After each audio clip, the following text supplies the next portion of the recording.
Meu melhor amigo vem para a ceia de Natal. Foi o que meu marido disse, enquanto colocava os talheres sobre a mesa, como se fosse só mais uma noite comum. Eu sorri, mas por dentro o estômago revirou. Lucas.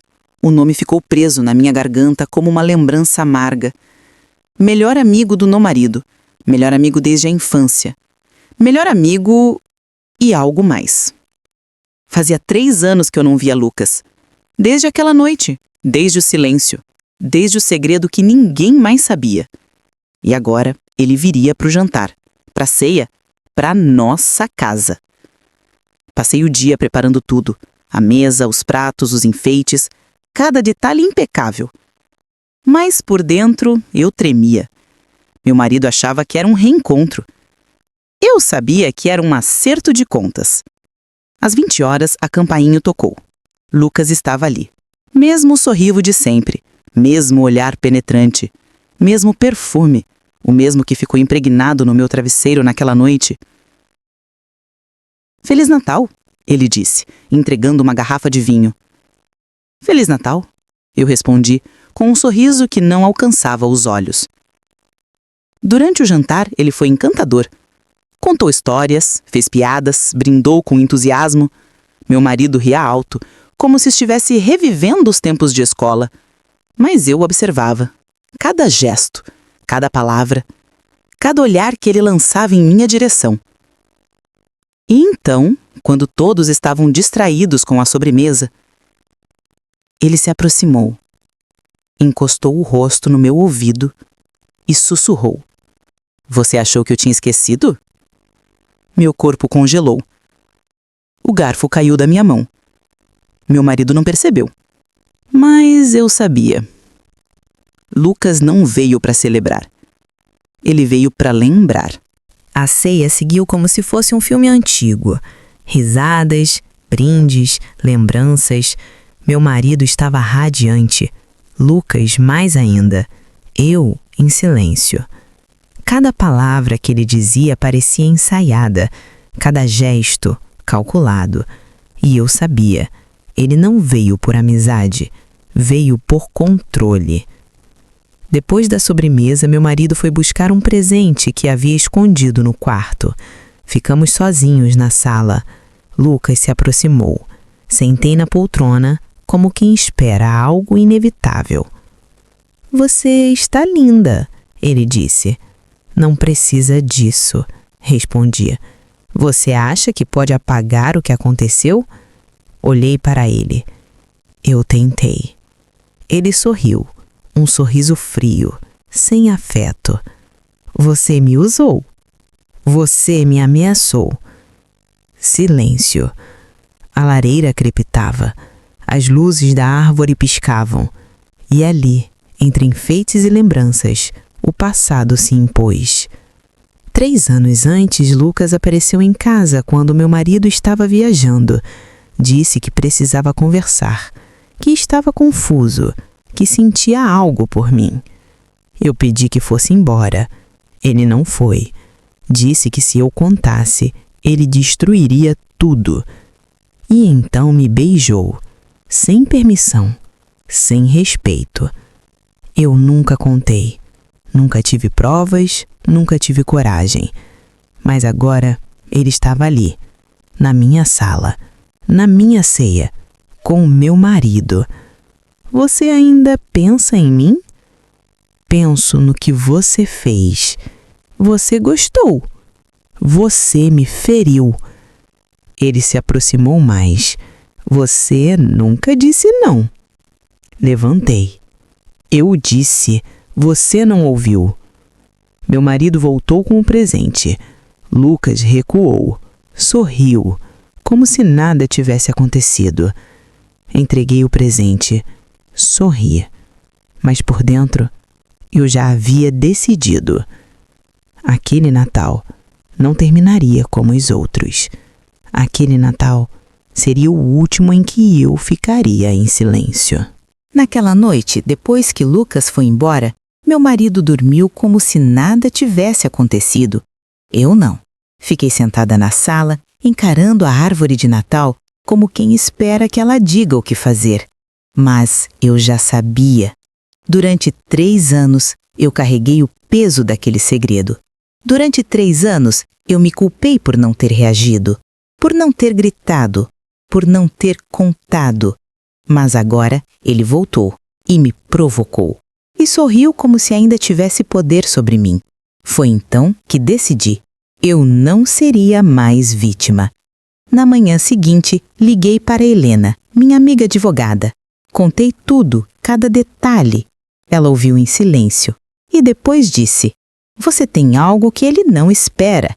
Você tem coragem." Começamos a montar o plano. Primeiro, reuni provas, mensagens antigas, registros de chamadas, câmeras da rua que mostravam ele entrando naquela noite, 3 anos atrás. Depois, convidei Lucas para um café. Disse que queria conversar. Ele aceitou, claro, achava que ainda me controlava. Nos encontramos num lugar público. Ele chegou sorrindo, sentou-se à minha frente como se fosse um reencontro romântico. "Você está diferente", ele disse. "Estou mais forte. Você ainda pensa em mim?" "Penso no que você vai perder." Ele franziu a testa. "Do que está falando?" Entreguei um envelope. Dentro, cópias das provas, impressas, organizadas e irrefutáveis. "Isso vai para a polícia, a menos que você suma da nossa vida."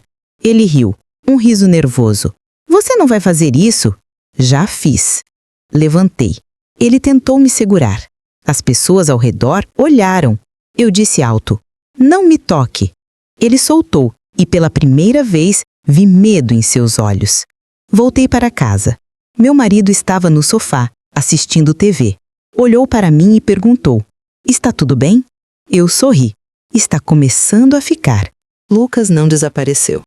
2 dias depois, recebi uma mensagem: "Você não vai conseguir me parar." Mostrei a Helena. Ela disse que era suficiente para incluir como ameaça, mas eu sabia que ele não ia parar por aí. Naquela noite, meu marido chegou em casa mais calado que o normal. Sentei ao lado dele no sofá. "Está tudo bem?" Perguntei. Ele hesitou. "Lucas me ligou." Meu coração acelerou. "Ele disse que você está tentando destruir a amizade de vocês, que está inventando coisas." Olhei para ele. "Você acredita nisso?" Ele se levantou. Andou pela sala. "Eu não sei no que acreditar. Você nunca falou nada sobre o que aconteceu entre vocês." Levantei também, porque eu tive medo, porque eu achei que você não fosse acreditar. Ele me encarou. "E agora?" "Agora eu estou lutando." Silêncio. Ele sentou novamente.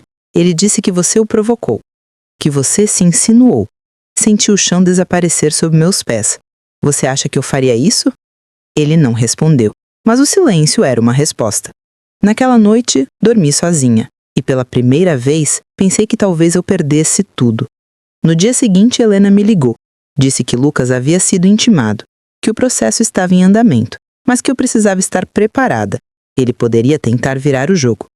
E virou.